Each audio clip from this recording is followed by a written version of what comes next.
আমরা যে হোটেলটায় ছিলাম একদম রাস্তার ওপরে, হোটেল রিজওয়ে। এটা এমএলএ হোস্টেলের সামনে, এমজি মর্গের থেকে 6 থেকে 7 মিনিটের রাস্তা। হোটেলটা কিন্তু খুবই ভালো, নতুন একদম। আজকের ভিডিওতে আমি আপনাদের বলবো ইস্ট সিকিমের সিল্ক রুট আপনারা কিভাবে সম্পূর্ণ সার্কিটটা খুব কম খরচে সম্পন্ন করতে পারবেন তার উপায়। আপনারা এই ভিডিওটা সম্পূর্ণ দেখতে থাকুন। আমি ভিডিওটি চলার মাঝে মাঝে আপনাদের ইনফরমেশানগুলো সম্পূর্ণ সঠিকভাবে দিতে থাকব। এবার আপনাদের বলি আদর্শ সময় কোনটা। মার্চ, এপ্রিল, মে মাসের মাঝ পর্যন্ত এবং অক্টোবর, নভেম্বর এবং ডিসেম্বরের মাঝ পর্যন্ত হচ্ছে সিল্ক রুটের আদর্শ সময়। আর যদি খুব পরিমাণে বরফ দেখতে ইচ্ছুক থাকেন তাহলে ফেব্রুয়ারি মাসটা সম্পূর্ণ।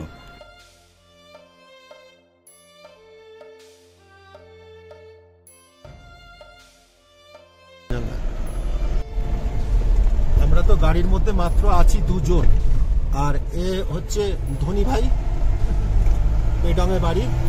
ও পুরো দায়িত্ব নিয়ে নিয়েছে সুন্দরভাবে ঘোরানোর জন্য। একটা বোলেরো গাড়িতে আমরা দুজন আছি, পরে গাড়িটা ফাঁকা। একটু তোমার ফোন নাম্বারটা বলে দাও, ফটাস করে গাড়ি চালাতে চালাতে। 8670919932। আর ধনী ভাই ওর ফোন নাম্বার বলে দিয়েছে, যদি আপনাদের কারো প্রয়োজন পড়ে ফোন নাম্বারে কিন্তু অবশ্যই কল করে নেবেন। ও কিন্তু খুব ভালো ছেলে, আমার সাথে রয়েছে, আমার কিন্তু খুবই ভালো লেগেছে, খুবই ভালো ছেলে। এবার বলবো আপনারা ট্যুরটা কিভাবে প্ল্যান করবেন। অ্যাকচুয়ালি ইস্ট সিকিম বা সিল্ক রুট দুভাবে পরিকল্পনা করা যায়।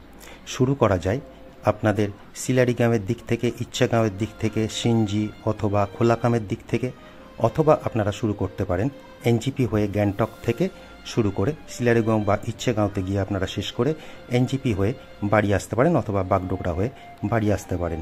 এই দুভাবে এই পুরো সার্কিটটা কমপ্লিট করা যায়। টাকা করে টিকিট নিয়েছে রোপওয়ে। টিকিট আমি উল্টো ধরেছি, দুজনের 360 টাকা আছে। এখন রয়েছি রোপওয়ের মধ্যে। আমরা উপরে চলে আসলাম, রোপওয়ের উপরে চলে আসলাম। এবার উপরটা একটুখানি ঘুরে দেখে নাও। আমি পুরো সার্কিটটা শুরু করেছিলাম গ্যাংটক থেকে। আমার প্রথম নাইট স্টে ছিল জুলুক, দ্বিতীয় নাইট স্টে ছিল মানকিম, তৃতীয় নাইট স্টে ছিল সিলারিগাঁও, তারপরে ছিল পরের দিন এনজিপি হয়ে বাড়ি ফেরা। তার মানে সম্পূর্ণ ট্যুরটা যদি আপনাদের 4 রাত 5 দিনের হয় তাহলে সম্পূর্ণ নির্ঝঞ্ঝাটে আপনারা পুরো সার্কিটটাকে কমপ্লিট করতে পারবেন, যাতে আপনাদের শরীরের ওপর ধকল খুব বেশি পড়বে না। এখানে একটা বিষয় আছে গুরুত্বপূর্ণ। আপনারা যদি গ্যাংটক থেকে নিচের দিকে নামেন সিল্ক রুট কমপ্লিট করার জন্য, তাহলে কিন্তু আপনাদের অনেক বাজে খরচা কম হবে। যেমন অক্সিজেনের সিলিন্ডারের খরচা লাগবে না, আপনাদের ফরেস্ট এন্ট্রি ফি লাগবে না। এরকম বেশ কিছু জিনিস আছে যে খরচাগুলো আপনারা গ্যাংটকের দিক থেকে নিচের দিকে নামলে আপনাদের করতে হবে না। এখন বলি কিভাবে আপনারা পারমিট জোগাড় করবেন। অ্যাকচুয়ালি যদি আপনারা নাথুলা পাস যান তাহলে নাথুলা পাসের জন্য একটা পারমিট লাগবে, আর একটা পারমিট লাগবে সম্পূর্ণ সিল্ক রুট ভ্রমণের জন্য। অর্থাৎ আপনাদের দুটো পারমিটের প্রয়োজন, কিন্তু একই খরচে দুটো পারমিট আপনারা করিয়ে নিতে পারবেন, যার জন্য গাড়ি পিছু 1000 টাকা খরচা হবে। পারমিট করানোর জন্য আপনাকে কোনো কষ্ট করতে হবে না। আপনি আপনার ভোটার কার্ড বা আধার কার্ডের জেরক্স অথবা স্ক্যান কপি আপনার ড্রাইভারকে দিয়ে দেবেন, সে অনলাইনে আপনাদের পারমিট বানিয়ে নেবে। আর যাদের 18-র নিচে বয়স আছে তাদের বার্থ সার্টিফিকেট দিলে পারমিট বেরিয়ে যায়। অ্যাকচুয়ালি বড়দের আধার কার্ডের থেকে ভোটার কার্ডটা বেশি গুরুত্বপূর্ণ, কেন ওটাই এখানে কাজে লাগে। এবার আপনাদের বলি গ্যাংটক থেকে জুলুক পর্যন্ত আপনাদের কি কি জায়গা কভার করবেন। প্রথম ছাঙ্গু লেক, এবং অবশ্যই ছাঙ্গু লেকের রোপওয়েটাকে আপনারা রাইড করার চেষ্টা করবেন, কারণ এটা হচ্ছে ভারতের সর্বোচ্চ রোপওয়ে রাইড। এরপরে আপনাদের আসবে নাথুলা পাস। নাথুলা পাস থেকে নিচে নেমে আপনারা আসবেন বাবা মন্দির।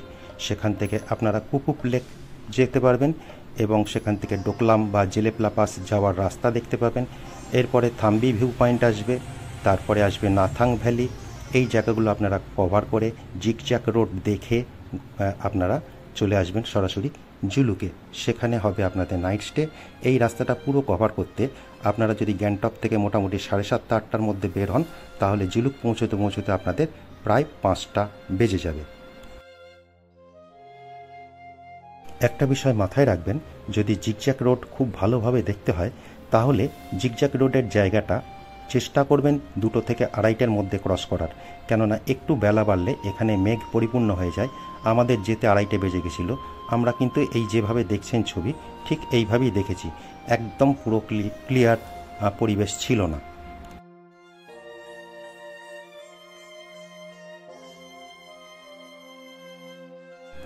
যদি কারুর শ্বাসকষ্টের সমস্যা থাকে তাহলে অবশ্যই কোকা 6 হোমিওপ্যাথিক ওষুধ আপনারা ব্যবহার করতে পারেন। এছাড়া সঙ্গে কর্পূর রাখতে পারেন, তাতে আপনাদের শ্বাসকষ্টের সমস্যা থেকে আপনারা বাইরে বের হতে পারবেন।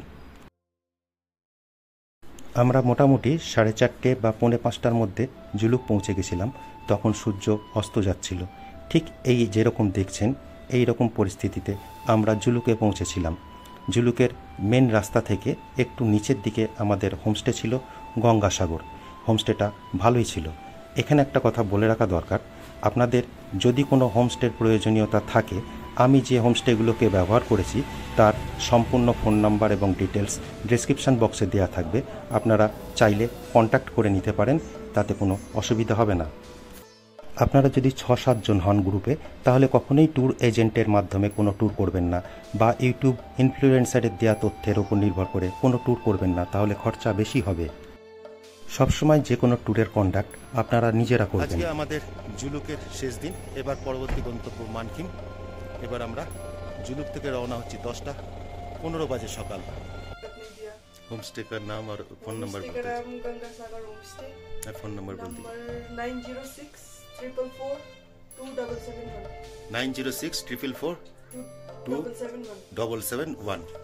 मैडम अच्छा है, मैडम अच्छा है, डायरेक्ट कांटेक्ट कर लीजिएगा। ये अच्छा जगह है, ये मैडम लोग बहुत अच्छा है। और ये धोनी साहब है, ये इसकी गाड़ी में मैं यहाँ पर आई हूँ। फोन नंबर बोल दीजिए। मेरा 8670919932। अच्छा, थैंक यू। এই জায়গাটা হলো ফদমচেন ইকো নেচার পার্ক। এই ফরেস্টটা আপনি যদি নিচের দিক থেকে উপরের দিকে আসেন তাহলে ক্রস করার জন্য মাথা পিছু 55 টাকা করে এন্ট্রি ফি লাগে। এই ওয়াটারফলসটা ইস্ট সিকিমের একমাত্র ওয়াটারফলস, কিউখোলা ওয়াটারফলস। আমাদের পরবর্তী নাইট স্টে ছিল মানখিমে, যেটা রংলি বাজারের থেকে অনেকটাই ওপরে, প্রায় 6500 ফুট ওপরে অবস্থিত একটা খুব সুন্দর পাহাড়ি জনপদ বা ছোট গ্রাম। যে ধনী ভাই বসে বসে লাঞ্চ করা হয়ে গেল। এখন বাজে হচ্ছে 3:52। মানখিমের দ্রষ্টব্য স্থান মানখিম ভিউ পয়েন্ট, যেখানে এই ছোট্ট শিব মন্দির বা মনস্ট্রিটি দেখতে পাবেন। এছাড়া ওপর থেকে নিচের পান্না সবুজ আরিতার লেক বা লামপোকরি লেক আপনারা বিস্তৃতভাবে দেখতে পাবেন। এছাড়া আছে মানখিম ভিউ পয়েন্টের ওপর থেকে কাঞ্চনজঙ্ঘা দেখার একটা সুন্দর ভিউ পয়েন্ট। এছাড়া আছে মানখিম মনেস্ট্রি। হ্যালো লামপোকরি। এই যে আমরা এখন আরিতার লেক, আমরা যেহেতু আরিতারে কোনো স্টে নিইনি, আমরা মানখিম থেকে পরের দিন সকালবেলা চলে এসেছিলাম আরিতার লেক বা লামপোকরি লেকে। সেদিনকে এখানে একটা ছাত্রদের কনভেনশন চলছিল, যে কারণে লেকটা প্রায় বন্ধ ছিল। অনেক কষ্টে লেকটাকে একবার মাত্র ঘুরে দেখতে পেয়েছি। আরিতার লেক কিন্তু একটা প্রাকৃতিক লেক নয়, এটা পর্যটনের জন্য তৈরি করা একটা লেক। কিন্তু লেকটার দৃশ্য খুবই অপরূপ এবং এর চারপাশে তখন প্রচুর পরিমাণে চেরি ব্লসম ফুটেছিল। এইবার আপনাদের বলে দিই এখানে গাড়ির খরচ দিন প্রতি কীরকম হয়। আপনারা যদি বড় গাড়ি যেমন টাটা সুমো, বোলেরো এই ধরনের গাড়ি নেন তাহলে 5 থেকে 5,500 টাকা প্রতিদিন, এবং যদি ছোট গাড়ি নেন তাহলে পারে 4,000 থেকে 4,500 টাকা দিন প্রতি খরচ হয়। যদি ঠিকমতো দাম দর করে গাড়ি ঠিক করতে পারেন তাহলে ছোট গাড়ি 3,500-এর মধ্যে এবং বড় গাড়ি 4,500 টাকার মধ্যে আপনারা অবশ্যই জোগাড় করতে পারবেন এনজিপি স্ট্যান্ড থেকে।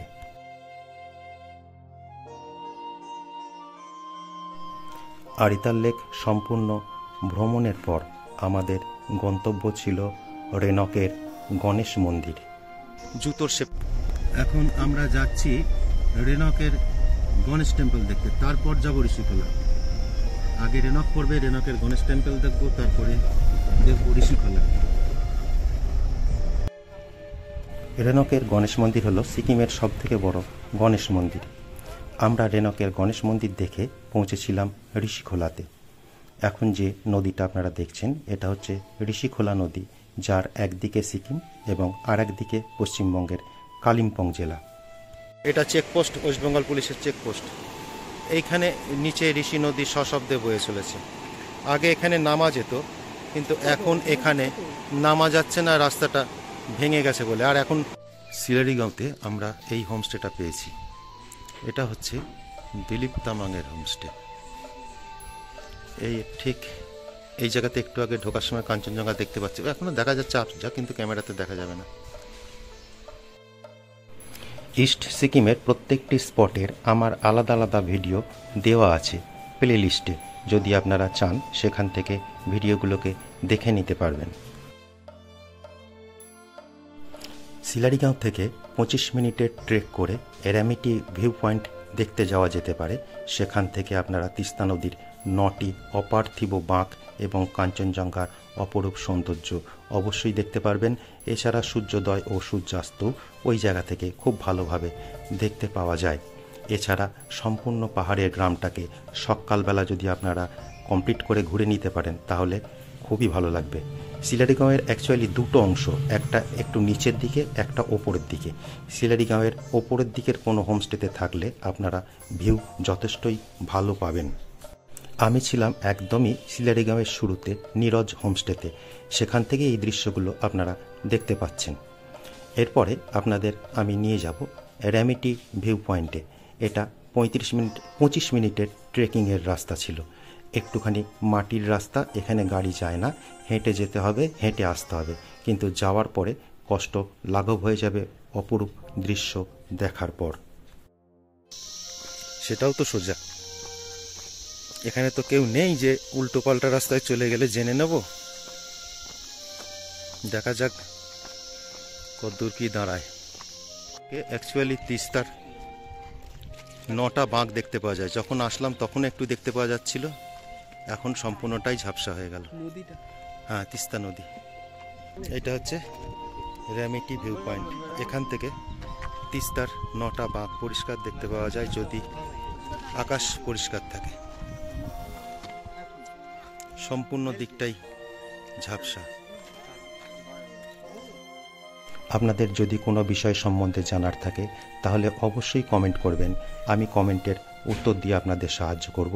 এছাড়া ডেসক্রিপশানে সমস্ত তথ্য দেওয়া থাকবে, যদি প্রয়োজন হয় তাহলে সেগুলো আপনারা কাজে লাগাতে পারবেন। এছাড়া ভিডিওটিকে কমেন্ট এবং লাইক শেয়ার করে প্রত্যেকের কাছে পৌঁছে দিতে সাহায্য করবেন। আমার সম্পূর্ণ কাজ যদি আপনাদের ভালো লাগে তাহলে অবশ্যই চ্যানেলের পাশে থাকবেন। ভিডিওটি সম্পূর্ণ দেখার জন্য ধন্যবাদ।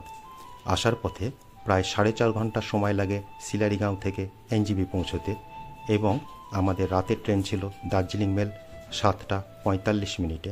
আমরা এখানে পৌঁছে গিয়েছিলাম বিকেল 4:30টার মধ্যে।